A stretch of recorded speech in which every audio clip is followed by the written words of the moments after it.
আমার নখকুনি হয়েছে, আমার নখকুনি খুব ব্যথা করছে, তার পায়ের শিরাগুলো ফুলে উঠেছে, তার পায়ে একটি ফোড়া হয়েছে। তো এইরকম অনেক কথাই আমরা ডেইলি লাইফে শুনে থাকি বা বলে থাকি। তো আজকের ক্লাসে আমি তোমাদের শেখাবো এইরকম সেন্টেন্সগুলো তোমরা কিভাবে ইংরেজিতে বলবে। তো মনোযোগ সহকারে ক্লাসটি প্রথম থেকে শেষ পর্যন্ত দেখার চেষ্টা করবে। আর ক্লাসটি পুরো দেখার পর যাদের ভালো লাগবে অবশ্যই ভিডিওটিতে একটি লাইক করতে ভুলবে না। তো শুরুতেই যে সেন্টেন্সটির কথা বললাম যে আমার নখকুনি হয়েছে, এটা খুব একটি কমন প্রবলেম, প্রায় প্রত্যেকেরই হয়ে থাকে কম বেশি। তো আমার নখকুনি হয়েছে, এই সেন্টেন্সটাকে ইংরেজিতে কিভাবে বলবো?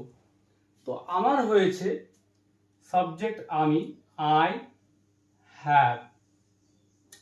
তো এখানে অ্যাকর্ডিং টু সাবজেক্ট আমরা ভার্ব ব্যবহার করব। আই হ্যাভ, কখনো হি হ্যাজ। তো আই হ্যাভ আমার হয়েছে, আই হ্যাভ অ্যান। তো এই যে নখকুনি ব্যাপারটা, এর জন্য আমরা যেই শব্দটা ব্যবহার করব, ইন গ্রোন নেই।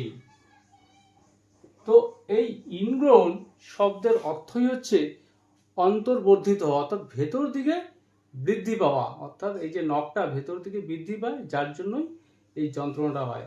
তো আমার নখকুনি হয়েছে, এই সেন্টেন্সটাকে আমরা ইংরেজিতে বলবো I have an ingrown nail. তো এখানে সাধারণত আমরা একটু বিষয়টা পরিষ্কারভাবে উল্লেখ করে বলে থাকি যে হাতে রয়েছে বা পায়ে রয়েছে।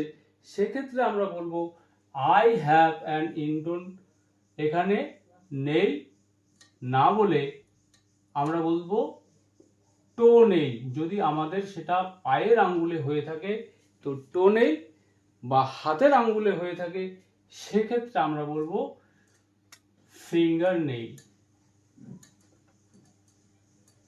তাহলে আমার নখকুনি হয়েছে, এই সেন্টেন্সটাকে আমরা বলবো আই হ্যাভ অ্যান ইনগ্রোন টোনেল বা ফিঙ্গার নেল। যদি হাতে হয়ে থাকে তো ফিঙ্গার নেল, পায়ের নখের ক্ষেত্রে হয়ে থাকে সেক্ষেত্রে টোনেল। তো পরের সেন্টেন্সগুলো লক্ষ্য করো যে আমার পায়ের বুড়ো আঙ্গুলে নখকুনি হয়েছে, অর্থাৎ বিষয়টাকে আরো যদি আমরা পরিষ্কারভাবে উল্লেখ করতে চাই যে বুড়ো আঙ্গুলে হয়েছে, কোথায়? পায়ের বুড়ো আঙ্গুলে। তো এই সেন্টেন্সটাকে আমরা কিভাবে বলবো? তো I have an ingrown, I have an ingrown nail, ingrown toenail. I have an ingrown toenail. তো এই টোনেল বলতে পায়ের আঙ্গুল, বাট এখানে বলেছি পায়ের বুড়ো আঙ্গুলে, অর্থাৎ একটু নির্দিষ্ট করে বলতে হবে I have an ingrown toenail on my big toe, on my big toe, অর্থাৎ পায়ের বুড়ো আঙ্গুলে।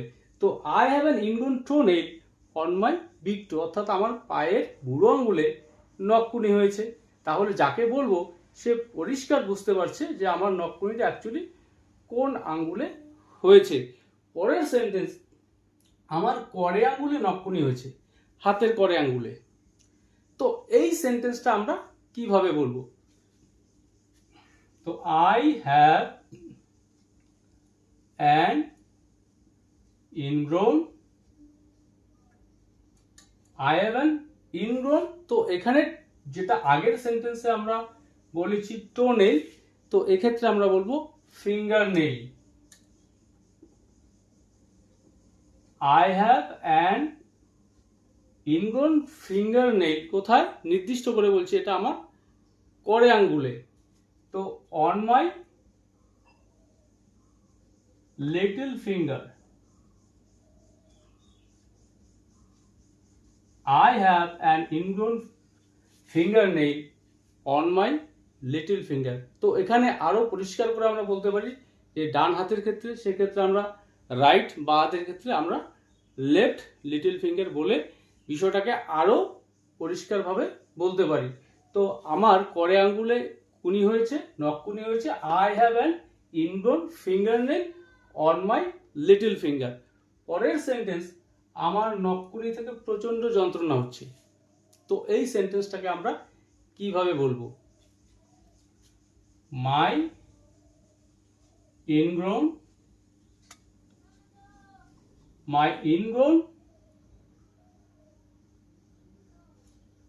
nail, my ingrown nail is hurting a lot.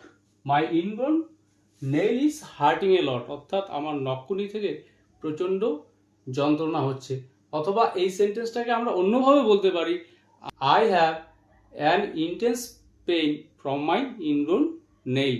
পরের সেন্টেন্স, তার পায়ের শিরা ফুলে উঠেছে। তো এটাও একটা ফিজিক্যালি প্রবলেম অনেকের হয়ে থাকে, যে পায়ের শিরা বা হাতের শিরা ফুলে ওঠে। তো তার পায়ের শিরা ফুলে উঠেছে, এই সেন্টেন্সটাকে আমরা কিভাবে বলবো? The veins on his leg. তো যদি হাতের ক্ষেত্রে হয় সেক্ষেত্রে আমরা বলবো on his hand বা arm. তো the veins on his leg have swollen. The veins on his leg have swollen, অর্থাৎ তার পায়ের শিরাগুলো ফুলে উঠেছে। পরের সেন্টেন্স, তার পায়ে ফোড়া হয়েছে। তো এই সেন্টেন্সটাকে আমরা কিভাবে বলবো? তো he has an abscess. অথবা আমরা এখানে বলতে পারি boil. He has an abscess or boil, কোথায় ফোড়া হয়েছে? তার পায়ে। তো on his leg, তার পায়ে হয়েছে, তো তার পিঠে হয়েছে, সেই ক্ষেত্রে বলবো he has an boil on his back. পরের সেন্টেন্স, তার ফোড়া থেকে পুজ বেরোচ্ছে, মানে ফোড়াটা পেকে গেলে যেটা হয়ে থাকে, ফোড়া থেকে পুজ বের হয়, তার ফোড়া থেকে পুজ বেরোচ্ছে। তো এই সেন্টেন্সটাকে আমরা কিভাবে বলবো? তো his